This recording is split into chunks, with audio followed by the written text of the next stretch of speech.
Hello friends, welcome to another episode of the Urban Homesteading channel.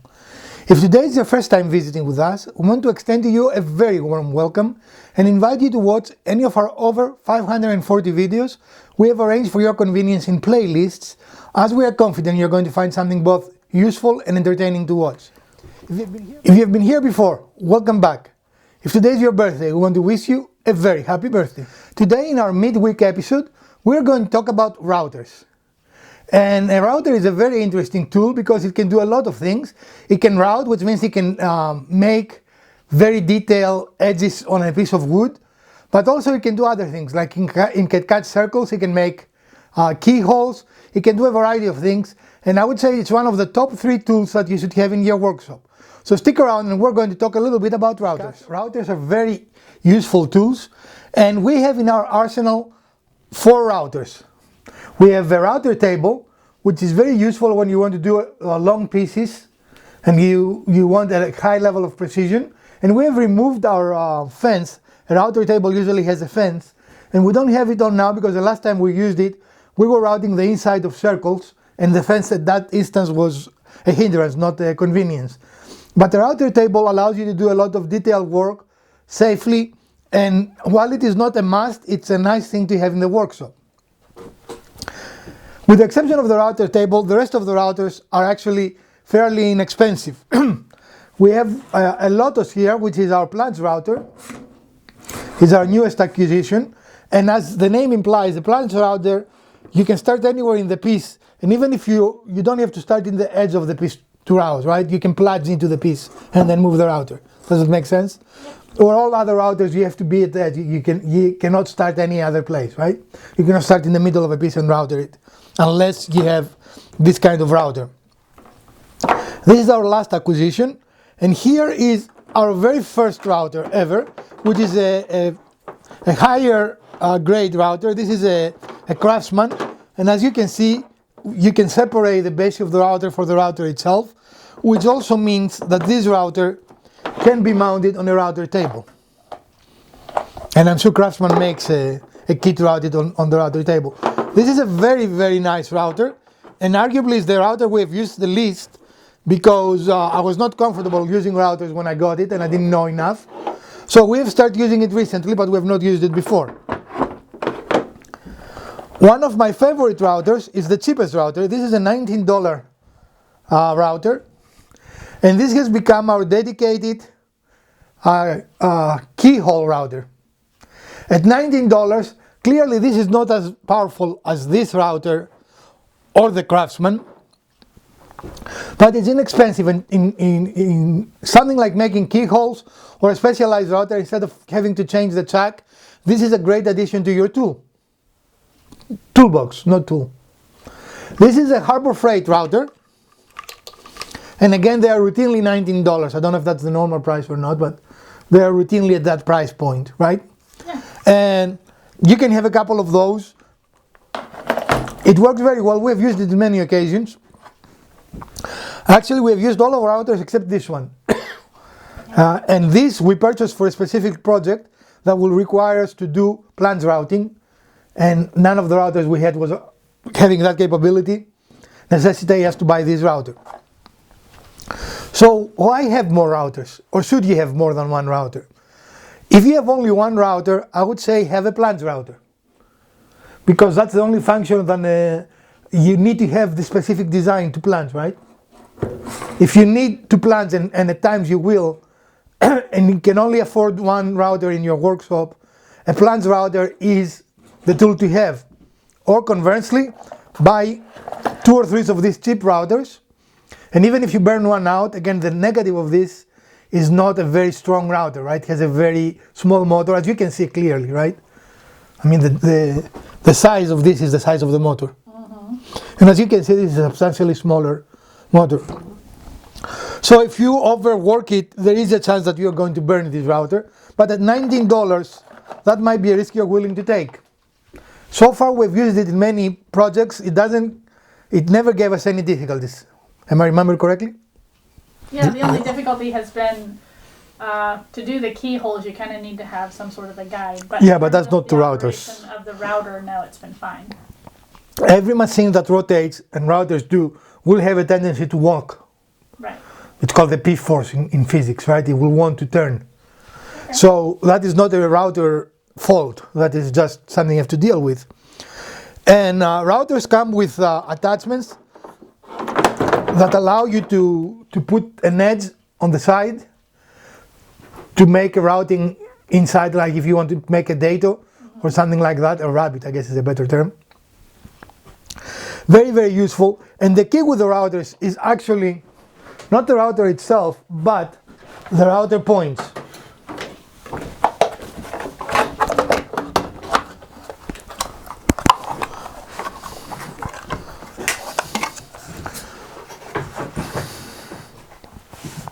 And these are straight cut routers. There is nothing special about them. They just will cut straight through a piece of wood. And you see the dimension here, right? Mm-hmm. So it will be as wide as each of them. That's why you have different sizes. If you combine one of these with bearing. Okay, so the previous bits we saw you had no bearings, and the bits you see here all have bearings. And what the bearing allows you to do when you use it with a straight bit or something like this, this is a straight bit, right? Is that it allows you to flash cut. So if you make a template, you can use that bit to make a perfect surface by running the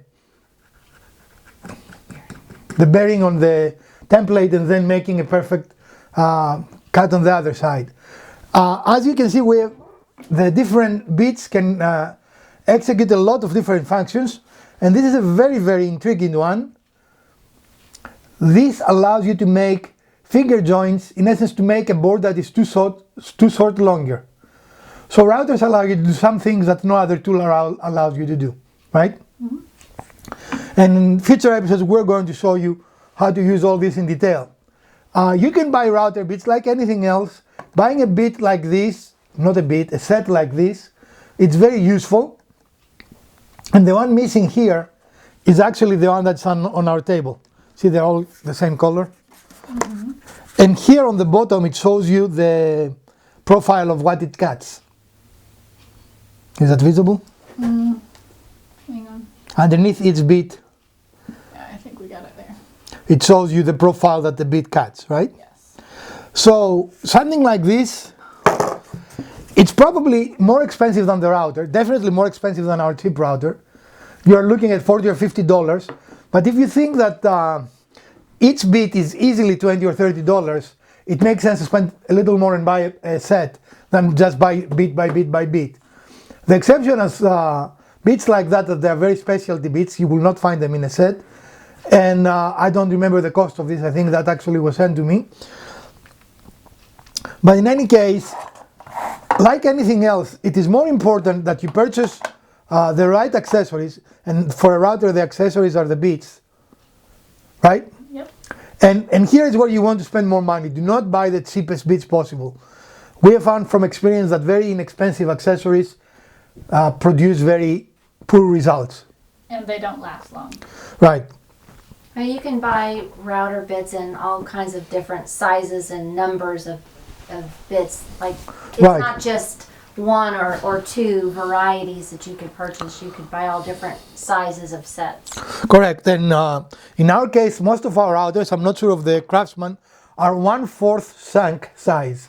And the shank is the bit that goes into the collet, right? Routers come usually in two sizes, either 1/4 shank, if you want to go close, I don't know if you can, either 1/4 shank or half shank. Half shank routers sometimes have adapters that will take 1/4. Clearly, a 1/4 router cannot take half. You cannot make something bigger, right? Mm-hmm. So that's the only thing you really need to be cognizant. As Miss Wizard said, as long as you buy the correct shank size for your router, there is an almost endless variety of bits that you can buy for your router to do a variety of things. And to be honest, we have underutilized our routers, wouldn't you say? Mm-hmm. We don't often use it. I don't know why, but we don't often use it. Probably we need to make it a point to use it more often in the future. So to go over the types again, you can have a table router, or if you have a good router, you can buy a table and attach it to your router, right?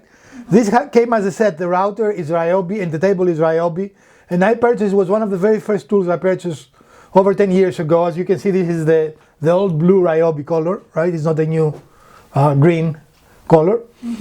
And sometimes this is a good deal. But you can also, if you have like, this is a very good router. So if you have a very good router, you can buy a table by itself and attach your router to it. And the advantage of that, probably you will buy a better table. This is a very basic table, doesn't have minute adjustments and so forth, right? And a hand router or a palm router does not have any way to be attached to a table, right? Right. It does have different, I don't know if I've kept them or not, apparently I didn't, but you can put different bases on this. Like you can put a circular base. I prefer the square than the circular. And that's another thing, and there is a lot of argument about the shapes. You see, this is a combine. It has two straight edges and two rounded edges. This is all square. And of course the routing table has there is no base to it. That you see, because you use the base to attach it to the table. In fact, if you see here, you can see those holes. That's what attaches to the table. So you take this off and the router is upside down on the table, right? Well, I hope this is good information about router. And if you want to start, because this is not as powerful, I would recommend to go with something like this. It is not a lot of money and it is easier to handle. Routers really rotate very, very high speeds, sometimes 40 and 50 and 60,000 RPM. And when you use it, it has the tendency to want to walk, right? It has the tendency to want to follow the rotation movement. We have overcome this, and we have videos that you have seen that, by using jigs that keeps the router stationary. Doing it by hand is possible, but not very easy. And if you're on a small piece, for example, we use this for keyholes, as we said, and if you're like on a little piece of art, you will destroy it, even with a small mistake. You cannot afford it. So a jig is a very good way to do it. Like any tool, you're going to spend a variety of money, as I said, from $19 to probably $300 or $400 for a first tool. You don't have to do that. As in every tool, buy a reasonably priced router. You don't have to buy the cheapest one. Buy a router for $30 or $40, and that is a good level router. I think this came in this price range. I don't remember, to be honest. Do you remember? We'll have to check with Santa. Well, Santa can tell you really quick. But they're not, in general, very, very expensive tools, right? It depends on their feature and the size of the motor. Like this, I think, is 1/4. It's a fairly small motor, but it is a good starting router.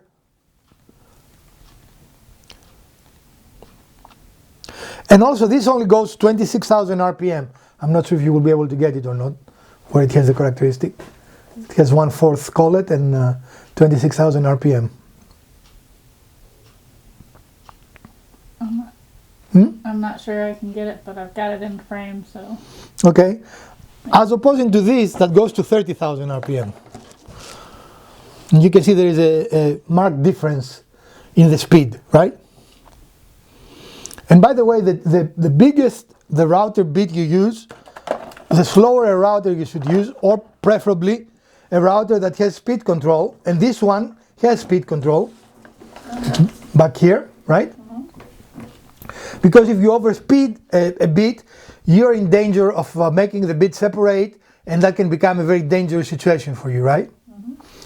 So there are a few things to learn about a router, but like in general, it's a fairly safe tool because you know exactly where it is, especially if you have the handheld, right? It's very hard to hurt yourself because the cutting bits are under your hand. It is very hard, if possible at all, for it to make a contact with the hand that you hold, unless you put your other hand over it, something silly like that. So when would you choose to use it as a handheld, kind of freehand, if you will, versus putting it at the table? Well, a table router, for example, when we're doing the hole routing, that would be very hard to do hand routing, right? Because you have to make sure that the thing is immobile and you move around at the same rate. So you want something like this. If you want to do something very long or you want it supported, you want a table router. Most everything else can be done with a hand router, however. And most routers, like there is not a table router per se. A router becomes a table router when you combine it with a table. Like this router is a standard router. You can use it as a hand router. If you can see underneath, actually it has handles. Let me see if I can turn it. No, I can see it. Yeah. There is nothing special about the table router. It is a normal router that you mount to a table. And then becomes your comfort. I would say that this router, the small router, is the easiest router we have to use. This requires some skill and you need to practice more. This is the most powerful router we have. And it requires some skill and practice. And this I haven't used yet, but I suspect it requires a little bit of practice. I've never... Maybe one that you wouldn't want to hang upside down, right? No, because it won't give you the advantage of Exactly. plans routing. So the advantage of this is you can go in the middle of a piece and start routing or do whatever, right?